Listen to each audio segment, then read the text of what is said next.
بسم الله الرحمن الرحيم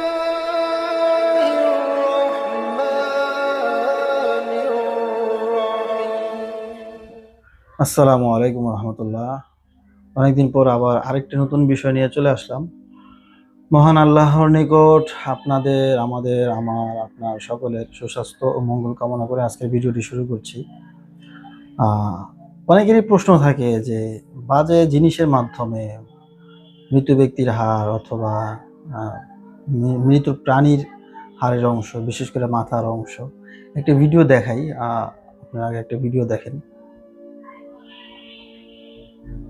তো এই যে ভিডিওটি দেখতেছেন, এটা নিয়ে এই ধরনেরই অনেক প্রশ্ন আসে যে এটা দিয়ে কাজ হয় কিভাবে। আমি তো রেজাল্ট পাইছি, হুজুর আমি তো অমুকের কাছে গেছিলাম, তো এইভাবে বলছে অমুক মিত্র এরকম কালো গরুর মাথার চোয়ালের পাশ বা দুই চোয়ালের বা পুরো মাথারই হাড়টা এইভাবে নির্দিষ্ট পদ্ধতিতে বাড়ির সামনে ঝুলান বা এই করেন সেই করেন, আমি তো রেজাল্ট পাই। এটা কিভাবে পাই?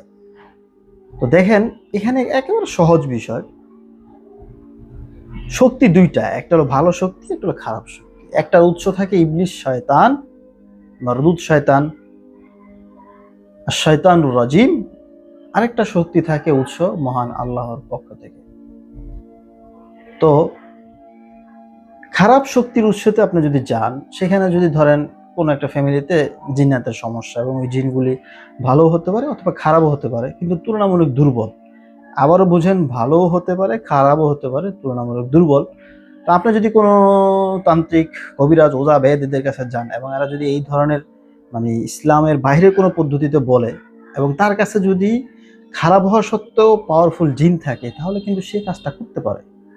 অথবা ধরেন এমন জিন রয়েছে বা এমন জিন সমস্যা করতেছে আপনাকে, আপনি ধরেন যে তান্ত্রিক, ওজা, বেদ, কবিরাজের কাছে গেলেন, সে তার পদ্ধতিতে জানতে পারলো যে ওই ধরনের জিনগুলা এইটাই চাইতেছে যে এইভাবে করলে তা চলে যাবে। অর্থাৎ মানুষদেরকে নাফরমানি করা, ইসলামের বাহিরে যে একটা শক্তি আছে সেই জিনিসটা জানান দেওয়া, ইত্যাদি ইত্যাদি। এর জন্য বিচলিত হওয়ার কিছুই নেই। শক্তি দুইটা, ভালো এবং খারাপ।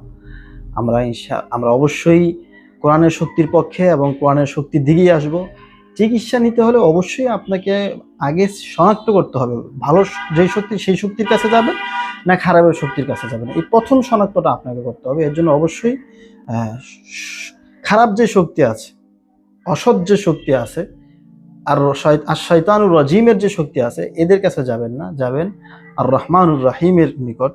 বা আর রহমানুর রাহিমের যে বান্দারা আছে, যারা রহমানুর রাহিমের উপর বিশ্বাস এবং আস্থা রেখে কাজ করে, তাদের কাছে যাবেন। আশা করি টোটাল বিষয়টা বুঝতে পারছেন। ভালো শক্তি, খারাপ শক্তি, সিদ্ধান্ত নিতে হবে আপনার। ভালোর কাছে গেলেও আপনি সুস্থ হবেন, খারাপের কাছে গেলেও হবেন, খালি পন্থাটা পদ্ধতিটা ভিন্ন। এই তো, আল্লাহ তাআলা আমাদের বোঝার তৌফিক দান করুক। আসসালামু আলাইকুম ওয়া রাহমাতুল্লাহ।